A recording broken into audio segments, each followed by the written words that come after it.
ሰላም ውድና የተከበራችሁ የቻናሌ ቤተሰቦች በያላችሁበት ሰላማችሁ ብዝት ይበልልኝ። ዛሬ በአዲስ ቪዲዮ መጥቻለሁ። ለቤቴ አዲስ ከሆናችሁ ላይክ፣ ሼር፣ ሰብስክራይብ በማድረግ ቤተሰብ ሁኑ ማለት ነው። ዛሬ የመጣሁት እንግዲህ ያው ታውቃላችሁ ጠፍቻለሁ። ዛሬ የመጣሁት በሚያሳዝን ሳምንት እንግዲህ ያው ከ3 ቀን ከ4 ቀን በፊት ሁላችሁም የምታውቁት የአርቲስት ነጻነት ወርቅነህ ሞት የሁላችንም ልብ ሰብሯል ማለት ነው። እና እውነት ለመናገር በጣም ነው ልብ ያዘነው ማለት ነው። በጣም አሳዝኖኛል። የሰው ልጅ ህይወት በነገራችን እንዲህ ናት ማለት እኛ ብዙ እናስባለን፣ ብዙ ነገር እናቅዳለን እና ለዚች ለአጭር እድሜ እና ብቻ በጣም ከባድ ነው እና ሰው እንዴት ነው ማለት ራሱ እንደዚህ ሄዶ ሐኪም ቤት ሰው ሳይሸከመው በቃ ምንም ነገር ሳይኖር ሰርቶ እና እንደዚህ በአንድ ህይወቱ ማጣት በጣም ከባድ ነገር ነውና በእንደዚህ አይነት በሽታ ያሉ ሰዎች በተለይ ግበት እንደዚህ ያለባቸው ሰዎች የእውነት ነው የምላችሁ እየሄዱ ነው የሚሞቱት ማለት ነው። ለምን እኔ ከዛሬ 15 ቀን በፊት በጣም የማውቀው ወጣት ልጅ የጎረቤታችን ልጅ በእንደዚህ በተመሳሳይ በሽታ ህይወቱን አጥቷል ማለት ነው።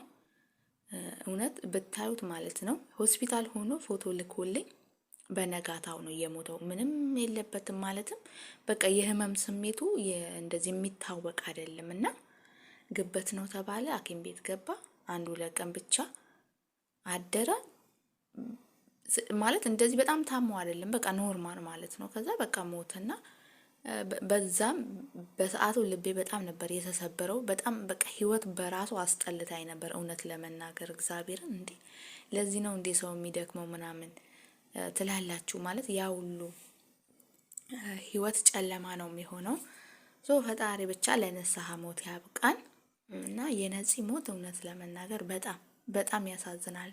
በጣም ቀልደኛ ነው፣ ተጫዋች ነው፣ ብቻ ከባድ ነው እና ፈጣሪ ነፍሱን በሰላም ያሳርፈው። ለሞቱት ወገኖቻችን ነፍሳቸው በሰላም እንዲያርፍ ጸሎታችን ነው ማለት ነው። ይሄንን አይተን እኛ ሰው ስንባል ለዚህ አጭር እድሜ መጣላቱ፣ መቀያየሙ፣ ተንኮል ማሰቡ ሰው ላይ የሆነ ያላስፈላጊ ነገር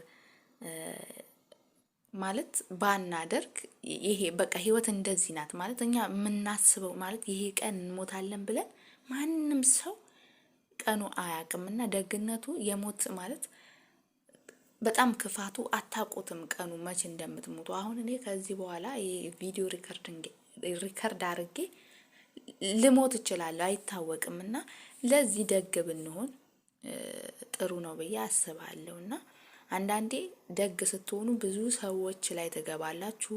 ብዙ ሰው ለእናንተ ያዝናል ማለት እንዴት ነው ጥሩ ሰው ወይም ደግሞ ተጫዋች ሰው የሚወደው ሰው ሲሞትም የእውነት ነው የምላችሁ ብዙ ሰው ውስጥ ነው የሚኖረው እና የሱን ብቻ በጣም ከባድ ነው። ማርያምን ከባድ ነው። በተለይ ልጆቹን ስታዩ የሆነ አንዳንዴ ምን መሰላችሁ ህይወትን ለማሸነፍ ብላችሁ ትዳራችሁም ልጃችሁም ትታችሁ ነው ስራችሁ ላይ ልጆቻችሁ ለማሳደግ የምታደርጉት ጥረት ማለት ነውና ያ ነገር ሳስብ ራሱ በጣም ያሳዝነኛል። ምን አለ ከልጆቹ ጋር ሆኖ ልጆቹን ሳይ ሚስቱን ሳይ እንደዚህ ህይወቱ ስላለፈ በጣም ነው የሚያሳዝነኝ እግዚአብሔርን። ይሄ ሁሉ ለምንድን ነው?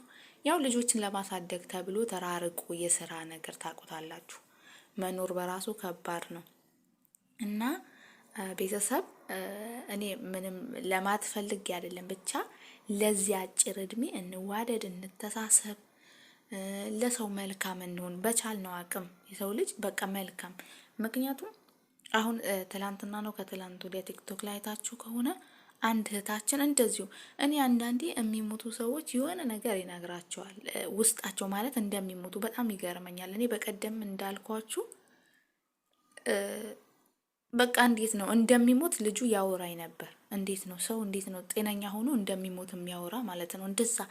አሁን ትላንትና የመን ላይ በረሃ ላይ ቀረችው እህታችን ሳውዲ ላይ እንደዚሁ ከሞትኩም እንደዚህ ምናምን ብላ ስታወራ አምላኬ ወይ እንዴት ነው ብዬ ነው ማስበው። ማለት ይነግራቸዋል እንዴ ብዬ ነው ማስበውና ፈጣሪ ከድንገተኛ አደጋ ይጠብቀን፣ ለንስሐ ሞት ያብቀን ሁላችንም።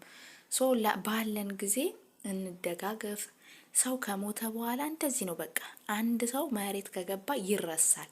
ግን የሆነ ከሞተ በኋላ ከምናዝን ለሰዎች መልካም እንሆን። ከሰዎች ልብ ላይ አንጠፋ። መልካም ሰዎች በቃ መቼም ቢሆኑ ሊረሱ አይችሉም።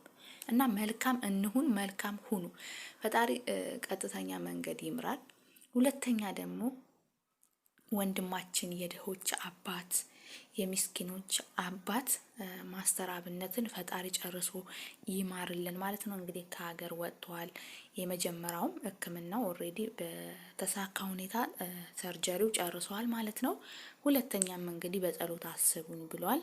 ፈጣሪ ደግሞ የዚህ ሁሉ ሰው ጸሎት ይቀበል ማለት ነው። እግዚአብሔር ደግሞ ያው ቸር አባት ስለሆነ ድኖ ይመለሳል ብዬ ተስፋ አደርጋለሁ። ከእግዚአብሔር ጋር እንደሚመለስም ባለሙሉ ተስፋ ነኝ። እና ቤተሰብ አንዳንዴ መልካም ስትሆኑ ብዙ ሰው ለናንተ ማለት የናንተ እንኳን ህመም መውሰድ መሸከም ይፈልጋል። እና መልካም ሰዎች አይጥፉ። እንደዚሁ በተለያዩ በህመሞች ያሉ የሚኖሩ ወንድምና እህቶቻችን ፈጣሪ ጨርሶ ይማርልን። ለሞቱትም በድጋሚ መንግስት ሰማያትን ያውርስልን ማለት ነው። እና ቤተሰብ የዛሬ ቪዲዮ ይህንን ይመስላል። ከተመቻችሁ ላይክ፣ ሼር፣ ሰብስክራይብ በማድረግ ቤተሰብ ሁኑ ማለት ነው። ሰላም ለሀገራችን።